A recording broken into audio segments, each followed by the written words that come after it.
Jadi lagunya tuh luar biasa tuh. Satu kali nanti engkau mendapati kami tiada cacat celah menjadi mempelaimu. Wow, kita siap jadi mempelainya Kristus. Ya. Saya senang sore ini ada di tempat ini. Sebab saya serasa masih muda banget gitu.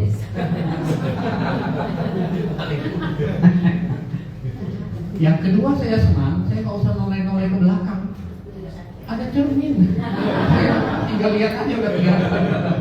Praktis. Luar biasa, yang duduk di samping di pinggir itu 2 kali lipat jemaatnya. Kalau masuk di YouTube ini banyak benar yang hadir gitu ya Pak. Apakah ada yang sudah kenal saya kecuali Presiden Korea Utara? Mana tadi Kim mana? Saya perkenalkan diri dulu ya. Nama saya Beni Siowarjaya. Ada yang namanya Beni di sini. Beni itu artinya baik. Dalam bahasa Latin itu Beni itu artinya baik. Siowarjaya. Ada 3 suku kata. Siau itu marga saya. Saya kelahiran Singkawang, Kalimantan Barat. Numpang lahir di sana. Orang tua saya orang Kek. War itu kalau orang Inggris bilang perang. Dalam bahasa Inggris itu perang. Jaya kalau orang Jawa bilang itu menang. Jadi Beni Siowarjaya itu orang baik bermarga Sio, kalau perang selalu menang kira-kira. Versi plesetannya. Saya tinggal di daerah Jakarta Barat, di daerah Kuning Indah di Permata Buana. Istri saya seorang worship leader di gereja kami. Istri saya juga seorang penyanyi rohani, tapi ketika punya anak sudah berhenti rekaman. Dia rekamannya di rumah. Saya seorang pengkhotbah, sudah melanglang buana kemana-mana, dan akhirnya sekarang saya menetap di Gereja Bethel Indonesia di Kuning Indah.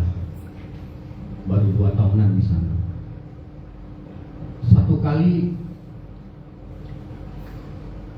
saya tuh punya jadwal pelayanan yang begitu padat, Bapak Ibu.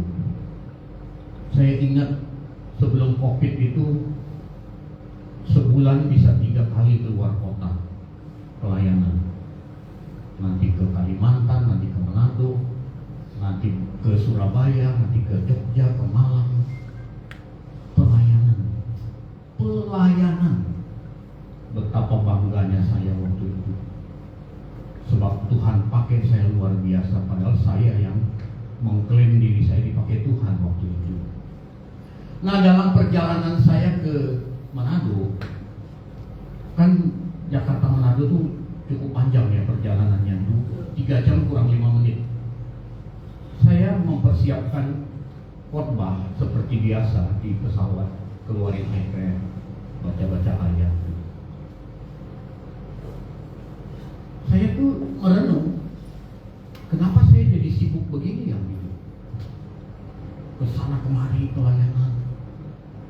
Nanti jadwal padat ini. Kalau di Jakarta juga, wah sibuknya urusan di gereja tuh banyak sekali. Apa sih yang saya cari? Nah, renungan itu saya ajak kita merenung hari ini. Kan Bapak Ibu lebih senior dari saya. Pasti Bapak Ibu sudah lebih lama jadi Kristen dibanding saya. Karena kan usianya udah lebih kan dari saya kan gitu. Saya baru jadi Kristen tuh tahun 2005. Lalu masuk ke dunia pelayanan, sekolah, kuliah, jadi dosen.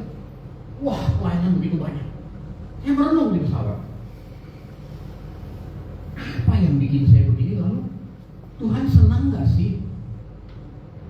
Saya begini Tuhan senang gak sih sebenarnya? Saya merenungkan itu gara-gara saya baca 1 Korintus 9 ayat 27. Saya bacakan ayatnya ya. Tetapi aku melatih tubuhku dan menguasainya seluruhnya, kata Paulus, supaya sesudah memberitakan Injil kepada orang lain, jangan aku sendiri ditolak. Jadi Paulus loh, Paulus kok ngomong begitu? Dia sibuk memberitakan Injil kepada orang lain, dia takut ditolak oleh Tuhan. Ini ditolak apa ini gitu? Masa Paulus nggak masuk surga gitu? Kan nggak mungkin. Dari situlah saya merenung, Tuhan, sebenarnya Tuhan mau hubunganku dengan Tuhan itu sampai jadi apa sih? Di situ saya mulai merenung, Bapak Ibu. Pernah nggak kita mikir, puluhan tahun jadi Kristen, aktif dalam komunitas, aktif ke gereja, berbuat baik, berbuat ini, berbuat itu. Apa sih yang Tuhan mau? Sampai seperti apa sih hubungan kita sama Tuhan? Pernah nggak kita nanya begitu? Paulus mempermasalahkan. Ini kan Paulus bukan takut ditolak oleh jemaat karena korbannya kasar gitu atau ngomongnya keras gitu, kan bukan itu. Apalagi dia mikir, wah gua nggak masuk surga nih, nggak mungkin. Nah Bapak Ibu, setiap kita Tuhan itu kasih target sampai menjadi mempelai. Itu lagu yang tadi itu. Tuhan itu mau hubungan kita sama Dia sampai jadi mempelai. Kalau sekedar jadi anak Tuhan rasanya udah, sekedar jadi hamba Tuhan rasanya udah. Tapi Tuhan mau goal paling terakhir itu kita jadi mempelai. Mempelai ini bicara soal hubungan yang sangat eksklusif, hanya Tuhan dengan diri kita pribadi masing-masing. Dan Tuhan berperkara setiap kita, Dia mau masing-masing kita itu sampai jadi mempelai. Mempelai ini bicara soal hubungan yang intim, hubungan yang saling pengertian. Makanya di Kejadian 20 Allah berkata, aku adalah Allah yang cemburu. Allah yang cemburu. Jangan ada Allah lain di hadapanku. Jadi kita itu tidak boleh punya kesenangan yang lain kecuali kesenangan kita hanya di dalam Tuhan. Katakan amin. Lalu di surat Yakobus dijelaskan bahwa roh yang Tuhan taruh di dalam diri kita diingininya dengan cemburu. Ini cemburu ini termasuk sebuah kata dalam bahasa Indonesia, itu kategori khusus. Dia bukan kata umum, kita boleh ucapkan ke siapa saja, nggak boleh.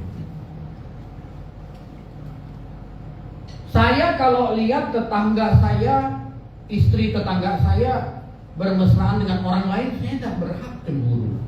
Betul, Bapaknya? Karena dia bukan milikku. Tapi ketika saya lihat pasanganku bermesraan dengan pria lain, saya punya hak untuk cemburu. Karena aku punya ikatan resmi dengan istriku. Tuhan itu punya ikatan resmi dengan kita, Bapaknya.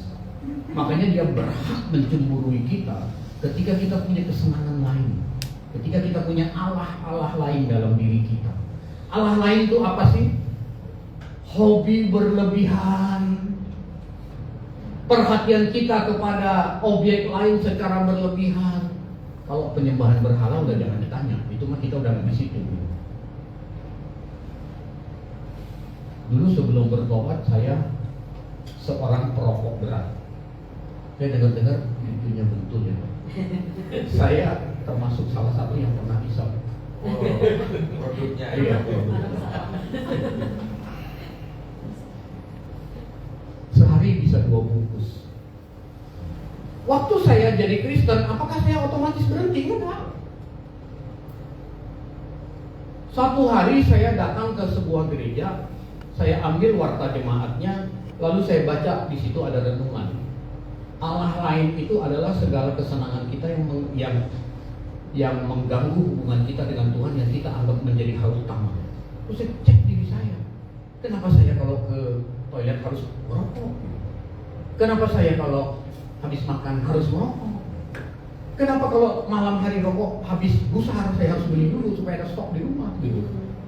Berarti aku memberi nilai lebih terhadap rokok ini lebih dari Tuhan.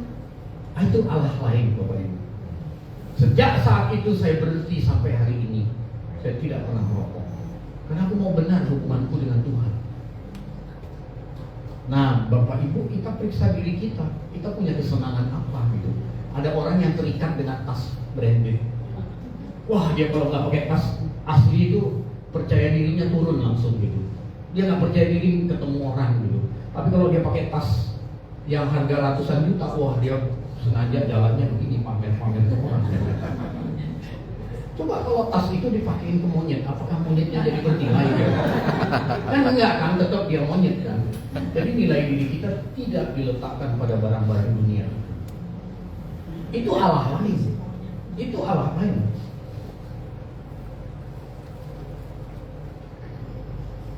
Allah mau kita berhubungan intim dengan dirinya, bukan dengan objek-objek yang lain. Pak Bu ingat zaman baru menikah dulu, bulan-bulan pertama menikah, tahun pertama menikah, dengan setelah 10 tahun, setelah puluhan tahun, tingkat kita memahami pasangan kita pasti harus meningkat, betul nggak? Awal pernikahan dengan udah puluhan tahun pasti beda, saling pengertiannya udah makin dalam, ya kan? Ada orang yang baru menikah, sebelum menikah dia punya kebiasaan kalau dia pulang kerja sore dia harus minum kopi misalkan. Jadi pembantu rumah tangganya udah tahu kalau tuan muda pulang dia bikin kopi, nggak usah disuruh. Karena pembantunya udah lama kerja di situ. Begitu dia menikah, bulan pertama menikah, istrinya belum tahu. Begitu dia pulang nggak ada kopi, betul? Dan dibikinin kopi. Hari pertama, hari kedua, hari ketiga dia mulai ngomong kepada istrinya, aku mau kopi. Istrinya bikinin. Besok dia pulang lagi nggak ada lagi, belum terbiasa. Gara-gara kopi bisa ribut besar, bisa sampai mau cerai gitu. Kamu sebenarnya mau nikah dengan aku, mau ngasih aku nggak sih? Kenapa aku harus bilang berkali-kali? Kenapa harus bilang terus kopi gitu? Beda kalau orang udah menikah puluhan tahun. Dia dengar klakson mobil suaminya dari dalam aja, oh suaminya pulang, dia langsung ke dapur bikin kopi karena dia udah mengerti, udah 10 tahun menikah. Begitu dia ke dapur bikin kopi, dia tunggu kok nggak masuk tuh suaminya. Dia keluar ternyata mobil tetangga yang pulang. Orang sudah menikah puluhan tahun pasti udah saling mengerti. Saya yakin om tante pasti punya bahasa isyarat dengan pasangan kita masing-masing, betul nggak? Nggak perlu lagi kita ngomong. Misalnya dia udah puluhan tahun dia pulang kerja, dia lihat di meja belum ada kopi. Kalau dulu bulan-bulan pertama menikah bisa marah-marah, tapi udah puluhan tahun dia udah pakai isyarat. Apa ini? Oh iya belum ada kopi. Ingat istrinya bikin kopi. Begitu kopi keluar, batuk lagi 2 kali suaminya. Oh iya pisang gorengnya belum keluar. Sudah ada kopi, sudah ada pisang goreng, batuk lagi suaminya. Istrinya bingung, dia keluarkan obat batuk buat suaminya. Bapak Ibu, kita udah berapa lama jadi Kristen? Tuhan pasti mengerti kita. Seberapa besar kita mengerti Dia, sehingga kita mau melakukan kehendaknya, menyenangkan hati Dia.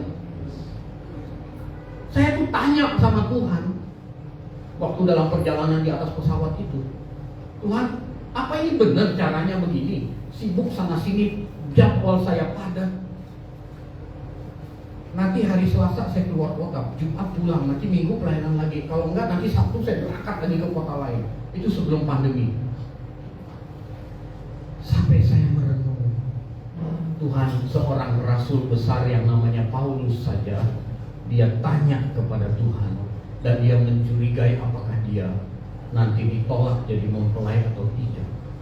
Saya harus memperkarakan ini, Tuhan. Nah, Bapak Ibu, di situ saya mendapat pencerahan.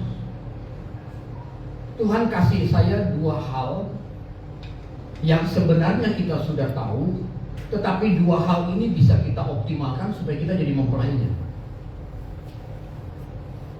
Yang pertama adalah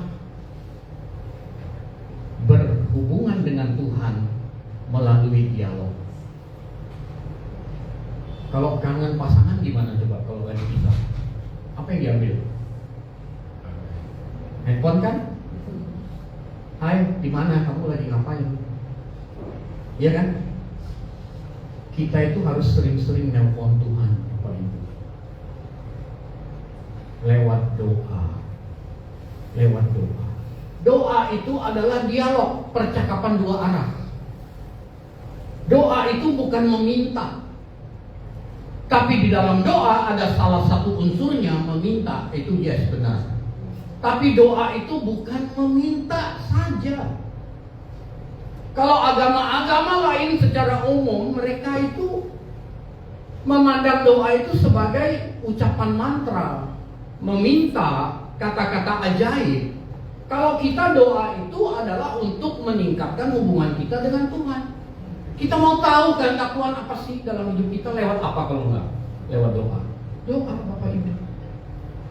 Jadi doa itu bukan sebuah tindakan rohani yang membuat kita lebih rohani dari orang yang tidak berdoa.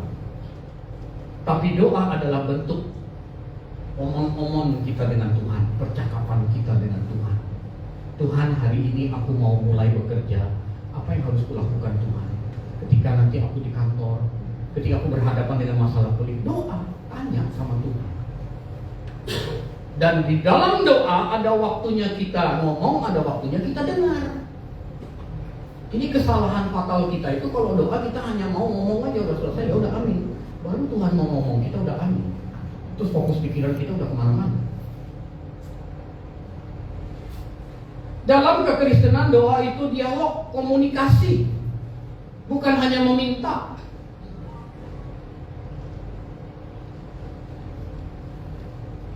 Lukas 6 ayat 12, Tuhan Yesus memberikan teladan. Waktu dia jadi manusia 2000 tahun yang lalu, Tuhan Yesus itu mau mengambil sebuah keputusan yang penting. Dia mau memilih dari segitu banyak murid, dia mau pilih 12 jadi muridnya dalam organisasi pelayanannya. Di Lukas 6 ayat 12 dikatakan, pada waktu itu pergilah Yesus ke bukit untuk berdoa. Dan semalam-malaman ia berdoa kepada Allah. Yesus Tuhan bukan Bapak Ibu? Yesus Tuhan bukan? Tuhan. Tapi mengapa dia harus berdoa semalam-malaman kepada Bapa? Bukankah dia pribadi Allah Putra? Sekarang begini deh, kalau Yesus tidak berdoa kepada Bapa, bisa nggak dia milih 12 orang? Bisa? Bisa. Saya jadi dosen, saya ketemu mahasiswa itu, kalau mahasiswa angkatan baru, hari pertama ketemu, satu kelas itu bisa 40 orang. Minggu depan ketemu lagi hari kedua, saya udah bisa nebak. Ini bisa, ini pinter nih, redaksional kalimatnya gak jelas gitu. Saya udah bisa nebak kalau saya butuh orang yang bantu saya bisa, gak usah berdoa semalam-malaman. Apalagi Tuhan Yesus. Tapi mengapa dia berdoa semalam-malaman di bukit? Apa sih yang dia perkatakan dengan Bapak? Cuma milih 12 nama, satu menit satu nama selesai, 12 menit doa. Kenapa sampai semalam-malaman? Apa kurang kerjaan gitu?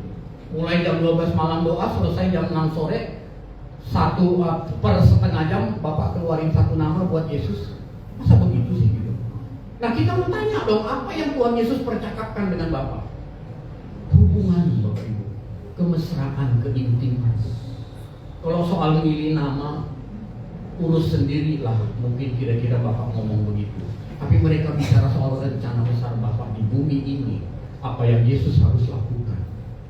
Maka terjadilah sebuah hubungan yang intim. Kita berdoa tuh jangan hanya meminta Bapak Ibu Saudara. Sebagai mempelai itu nggak boleh. Coba sekarang kita berandai-andai ya. Saya nanti tanya ke bapak-bapak, ibu-ibu mohon diam dulu. Nanti ibu-ibu ada waktunya jawab. Misalkan istri Anda dalam sebulan dia cuma berkomunikasi secara intim cuma 2 kali. Setiap tanggal 1, ibu-ibu senang kalau tanggal 1 tuh, udah tahu maksud saya gitu. Gajian Bu, benar. Dan tanggal 15. Tanggal 1 pagi, istri Anda sibuk ke pasar. Dia tahu suaminya suka makan nasi goreng, makanan favorit. Tanggal 1 pagi dia udah sibuk ke pasar, dia beli bahan-bahan nasi goreng, dia bikin nasi goreng yang harum, pakai terasi dan lain sebagainya. Sore-sore ketika dia dengar klakson bunyi, wah dia langsung jemput suaminya di depan pintu rumah. Dia berkata, "Papa baik, Papa dahsyat, Papa luar biasa, Papa mengerti. Ayo masuk Papa, aku sudah siapkan makanan kesukaanmu." Makanlah si suami di situ.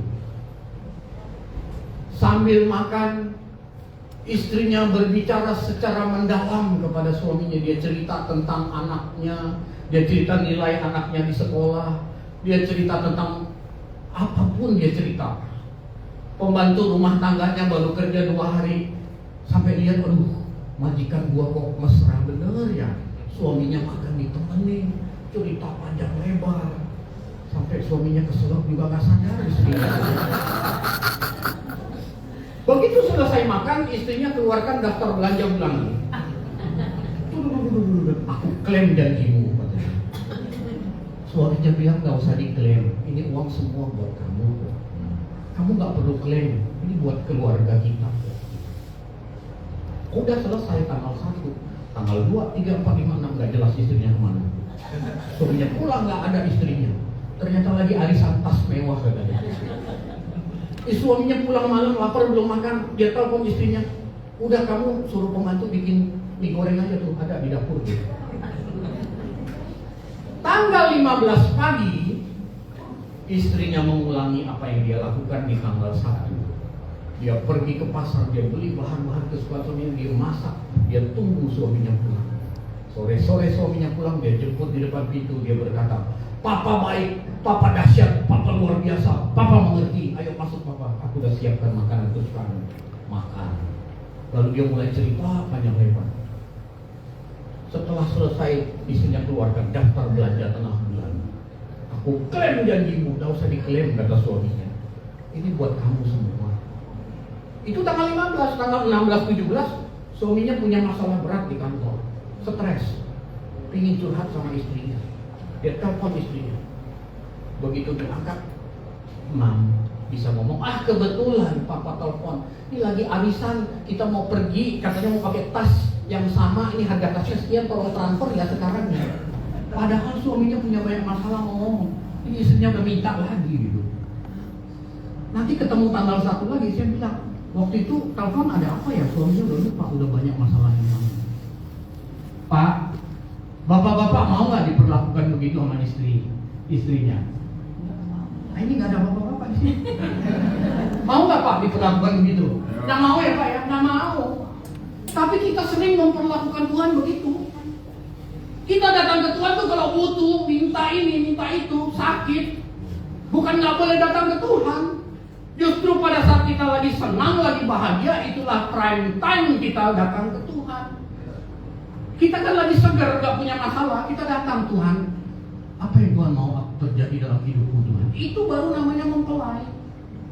Selama ini kita memperlakukan Tuhan gak pantas. Kita jadikan Tuhan seperti ban serep mobil. Butuh baru kita cari, kita pakai. Jadi akhirnya orang Kristen tuh jadi latah. Kalau kurang, kalau punya masalah, kalau sakit, kalau miskin, baru datang ke Tuhan. Kenapa enggak pada saat kita sehat, kita diberkati, anak bertumbuh baik, kita datang ke Tuhan? Bukan salah datang ke Tuhan. Tetapi kenapa selalu pada saat masalah terdesak baru datang ke Tuhan? Ini kan hubungan yang gak normal. Suami istri, pasangan mempelai kalau begitu gak normal. Bapak Ibu, tanya kepada diri kita masing-masing. Selama ini hubunganku dengan Tuhan sehat gak ya? Apakah Tuhan sudah merasa aku jadi mempelainya belum? Kalau konteksnya saya, sibuk pelayanan sana kemari. Suatu hari Tuhan tolak aku nggak sih? Kesibukan liturgis pelayanan itu bisa membawa kita tidak membangun hubungan yang harmonis dengan Tuhan, Bapak Ibu. Oh, saya bertobat di situ. Sungguh-sungguh saya melihat ulang. Pak, kalau dalam doa nggak boleh minta, tapi kan Tuhan bilang di Matius 7 ayat 7, mintalah, maka akan diberikan kepadamu. Dalam bahasa asli Alkitab, diberikan itu bukan dikabulkan. Bahasa Yunaninya itu ZTO, akan direspon. Jadi Kalau kita minta maka akan diberikan. Kalau saya minta mineral maka Tuhan kasih mineral. Enggak gitu Bapak Ibu. Tuhan akan merespon. Mungkin menurut Tuhan saat itu kamu lebih butuh hal yang lain, bukan mineral. Makanya sering kenapa doa nggak dijawab? Karena Tuhan lebih paham. Mintalah maka akan diberikan, itu akan direspon, bukan dikabulkan. Direspon. ZTO dalam bahasa Yunani. Alkitab Perjanjian Baru kan pertama kali tulis dalam bahasa Yunani.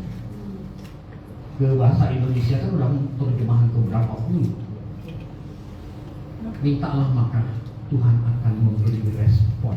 Memberi respon dengan mengabulkan adalah dua hal yang berbeda.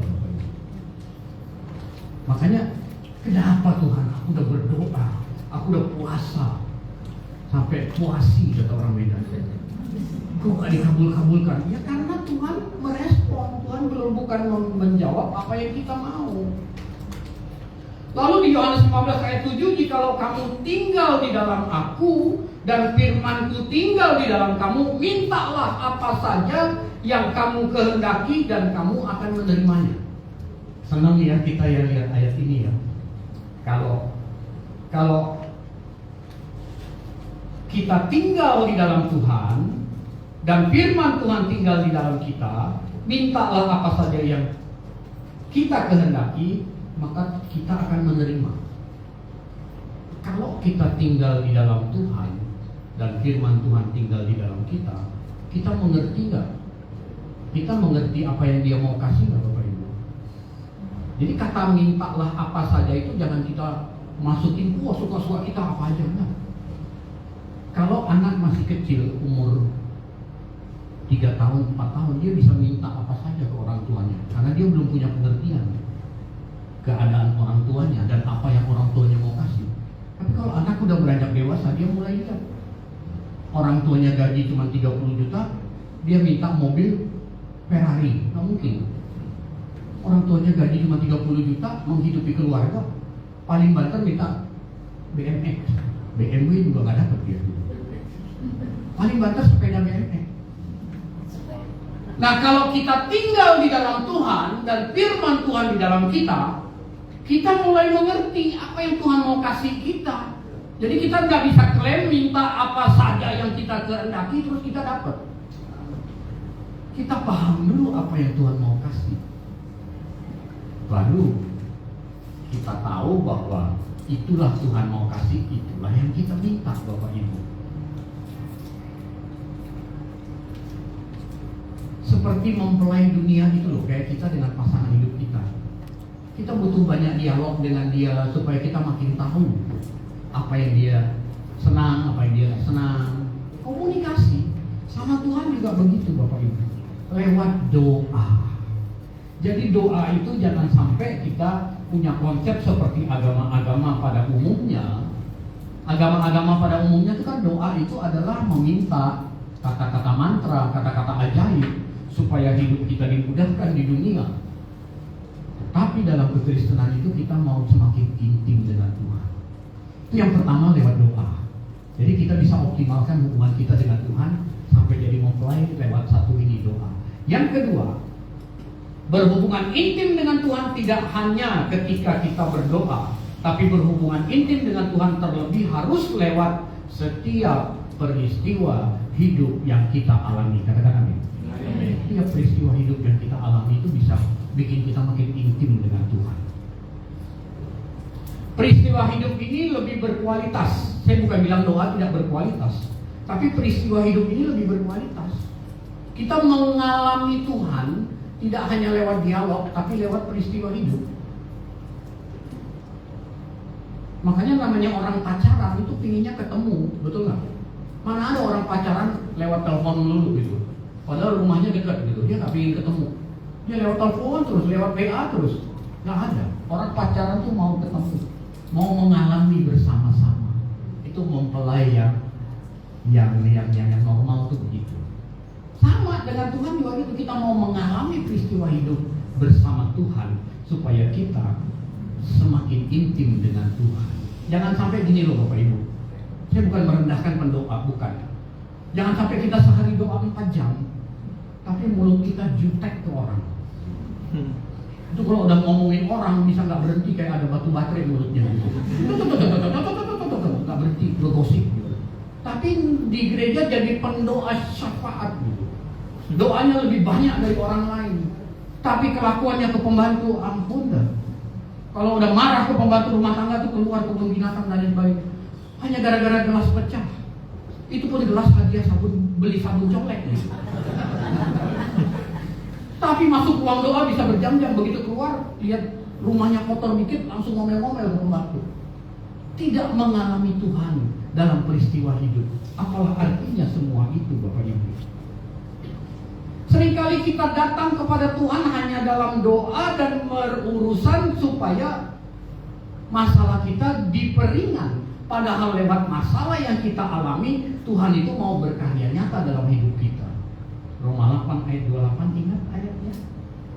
Kita tahu sekarang bahwa Allah turut bekerja dalam segala sesuatu, mendatangkan kebaikan bagi mereka yang mengasihi Dia. Allah turut bekerja dalam segala sesuatu. Segala sesuatu itu boleh hal baik, boleh hal sangat baik, boleh hal buruk, boleh hal yang sangat buruk yang kita alami. Kalau kita mengasihi Allah, pasti Allah bekerja nyata dalam masalah yang kita hadapi. Katakan amin. Itulah sebabnya kalau kita punya masalah, Bapak Ibu, ini masalah yang bukan karena kita bikin dosa loh ya. Anda nyuri ketahuan masuk penjara, lalu Anda berkata Allah turut bekerja dalam penjara, ya enggak gitu. Itu menuai apa yang ditabur. Anda udah benar, nggak ada salah, dibenci orang, difitnah, nah itu. Jangan buru-buru berdoa suruh Tuhan beresin masalahnya. Tuhan mau bekerja nyata dalam masalah yang kita hadapi. Temukan di mana karya Tuhan di situ dalam masalah yang kita hadapi. Ayub itu merasakan Tuhan. Dia bilang sekarang dia tahu, bukan dari orang tapi dia merasakan. Masalah yang kita hadapi Tuhan bisa pakai. Kristen sama teman-teman saya nggak mau. Jadi Kristen itu dijagai pasukan malaikat Tuhan, dilindungi, dikasih jodoh yang sesuai, bisnis lancar, pokoknya mantap dah jadi Kristen. Yesus@yahoo.com. Wah, saya curhat habis-habisan di situ. Ketemu sama polisi, saya bikin laporan. Itu orang Kristen polisinya. Mobil saya baru umur 2 tahun lebih. Saya kredit 2 tahun. Kristen polisinya. Begini ya gitu. Saya baru dibaptis belum sebulan, lagi menyala-nyala api Roh Kudus. Nggak mau saya nggak mau. Stres, saya kirim email ke Tuhan Yesus. Saat saya mau sungguh-sungguh gini-gini, saya kirim email, balik mental, alamat palsu. Tapi ada kekuatan adikodrati yang menggerakkan saya buka Alkitab. Saya belum mahir buka Alkitab waktu itu. Sekali buka langsung jadi ayat 1 ayat 21. Dengan telanjang aku keluar dari kandungan ibuku, dengan telanjang juga aku akan kembali ke dalamnya. Tuhan yang memberi, Tuhan yang mengambil. Oleh ayat ini saya jadi kuat. Dan oleh peristiwa ini hubungan saya dengan Tuhan jadi makin dekat. Jadi saya baca Alkitab, saya doa, saya mau hasil Alkitab yang saya baca saya praktekkan dalam hidup saya. Jadi peristiwa seburuk apapun Tuhan bisa pakai supaya kita makin intim dengan Dia. Katakan amin. Amin. Jangan pernah mengutuki masalah yang kita hadapi. Kalau Tuhan sampai izinkan masalah yang kita hadapi, pasti Tuhan bekerja di situ. Amin. Bahkan Alkitab yang saya baca berkata sehelai rambut kita lepas pun Tuhan tahu. Betul? Amin. Apalagi bapak ibu yang udah botak, pasti Tuhan tahu. Satu lembar aja Tuhan tahu, masa jatuhnya rombongan Tuhan nggak tahu gitu. Tuhan tahu, Bapak Ibu. Jadi masalah yang kita hadapi sepelik apapun, temukanlah di mana Tuhan hadir. Tuhan pasti hadir dalam masalah yang kita hadapi. Kita yang nggak mampu nangkepnya karena keruh pikiran kita, Bapak Ibu Saudara. Makanya jangan buru-buru doa minta Tuhan selesaikan masalah yang kita hadapi. Tuhan, pelajaran apa sih yang mau aku dapat supaya aku meningkat hubungannya dengan Engkau gitu loh. Itu Bapak Ibu. Wah, saya ngalamin banyak masalah. Saya bukan orang baik. Saya sebelum bertobat itu terlibat dengan kuasa gelap juga. Betul, saya bukan orang baik, tapi saya orang yang mau taat sama Tuhan. Ngapain sih saya jadi pendeta, saya jadi pengusaha udah sukses kok. Menurut saya udah sukses. Setidaknya saya tidak bergantung sama orang, tapi saya memberi diri menjadi hamba Tuhan. Saya menceritakan apa yang saya alami. Nggak dibayar. Kecuali gereja yang kaya raya mengundang saya, gereja besar ribuan jemaat, saya diundang, saya dikasih, saya ambil. Tapi saya tidak pernah menuntut. Dengan nggak dibayar bukan berarti saya lebih baik dari yang dibayar, bukan. Saya mau ceritakan bahwa saya bayar utang ke Tuhan. Kesempatan kedua tadi, bela. Makanya saya bela-belain datang ke sini. Betul. Kalau waktu itu saya mati, pasti masuk neraka udah. Sekarang Tuhan kasih saya kesempatan hidup kedua kalinya. Saya bayar utang ke Tuhan. Walaupun saya tahu nggak pernah kebayar, tapi saya mau melakukan seoptimal mungkin. Bapak Ibu Saudara, ini kan perenungan saya di atas pesawat. Setelah saya merenung begitu lama, saya berkata, saya ingat sama satu peristiwa. Dulu saya ini menikah agak terlambat. Umur 37 saya baru menikah. Karena saya sempat kerja di Amerika, sempat kuliah di sana. Terus hidup saya juga tidak mengenal Tuhan. Pulang ke Bandung, orang tua saya ada di Bandung. Pulang ke Bandung pacaran hampir 3 tahun. Terus mau menikah gitu. Kita sudah ke satu gereja karena calon saya waktu itu di satu gereja Kristen di Bandung. Saya dan dia itu sudah katekisasi pranikah, udah dapat sertifikat. Restoran itu kita udah bayar DP, baju pengantin juga udah jadi separuh gitu. Untung undangan belum dibikin, gagal. Wah, waktu gagal itu betapa sakitnya hati saya. Udah investasi ke sana kemari. Saya mulai ngitung pulsa handphone berapa ya selama 3 tahun pulsa handphone berapa ya. Karena setiap kali terima tagihan tuh nomor dia terus gitu yang keluar mahal lagi waktu itu. Kan dulu teleponnya bukan pakai WhatsApp call. Wah, mahal sekali. Nyesel. Udah investasi. Mana waktu itu saya kerja di Jakarta, di Cikarang. Saya harus weekend saya pulang ke Bandung nyetir, kan belum ada tol waktu itu yang nyambung. Saya kecewa. Saya bilang sama Tuhan waktu dalam perenungan saya di pesawat, Tuhan, dulu aku pernah gagal Tuhan, dan tak jadi menikah. Tapi kali ini aku nggak mau gagal lagi Tuhan. Aku mau target jadi mempelai Tuhan. Jangan sampai aku datang menghadap Engkau terus aku gagal lagi. Belajar dari kegagalan itu.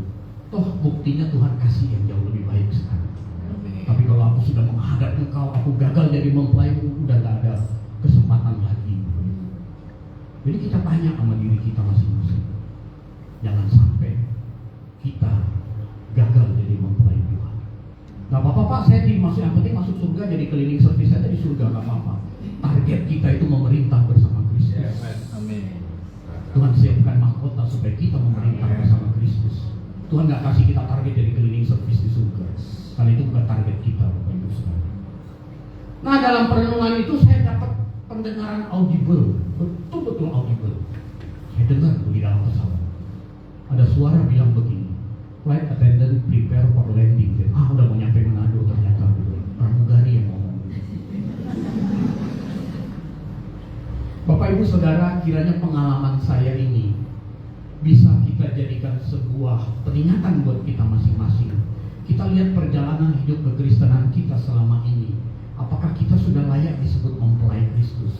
Kalau kita rasa ragu-ragu belum layak, kita punya waktu untuk kejar ketinggalan kita. Kita punya waktu untuk kejar ketinggalan. Besok kita bangun pagi, kita bisa perbaiki itu semua. Dari hari ke hari kita terus perbaiki. Jangan sampai di ujung maut baru kita berkata, Tuhan aku mau jadi mempelai. late, kata orang Inggris, terlambat. Sekarang ini waktunya. Sekarang ini waktunya, Bapak Ibu Saudara.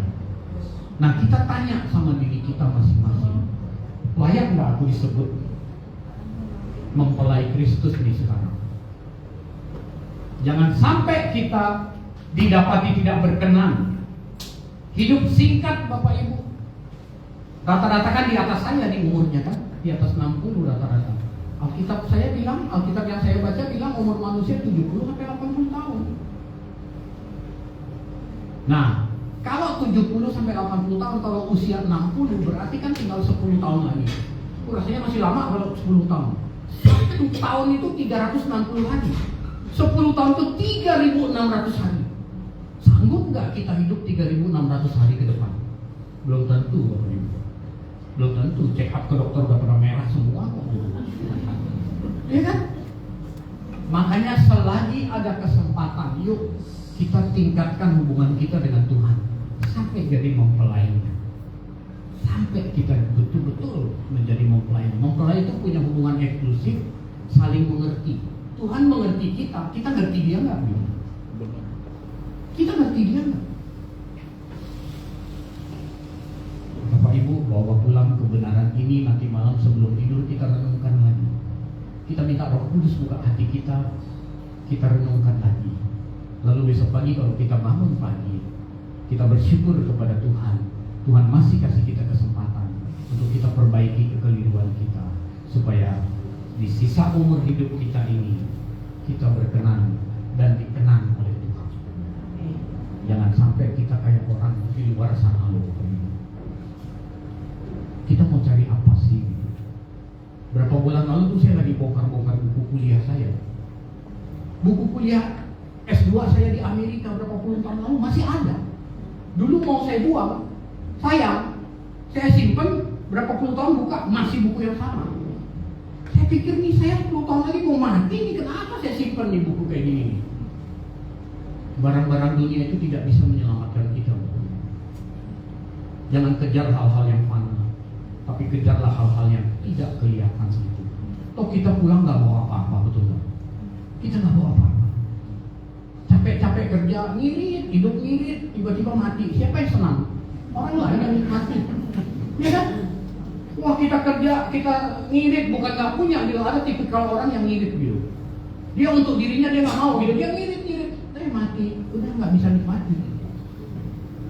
Ketika kita menghadap Tuhan, tidak ada apapun yang bisa kita bawa, kecuali Anda cuma bawa 1 gigi palsu yang ada emasnya. Cuma itu doang, yang lain nggak bisa. Maka pikirkanlah perkara yang betul. Yang kita bawa itu prestasi kita jadi mempelai Kristus. Amin. Untuk firman Tuhan sore ini kita tundukkan kepala, kita berdoa. Bapa, kami bersuka cita untuk firman yang sudah kami dengar. Kami sungguh ingin menjadi mempelai-Mu Tuhan. Tolong kami oleh kuasa Roh-Mu yang kudus untuk terus memimpin dan menuntun kami sampai kami benar-benar jadi mempelai-Mu. Sehingga suatu hari kami duduk bersama dengan Engkau dalam pesta anak domba, dalam kekekalan abadi. Terima kasih Bapa. Dalam nama Tuhan Yesus kami berdoa dan mengucap syukur. Sama-sama kita katakan amin. Tepuk tangan yang meriah.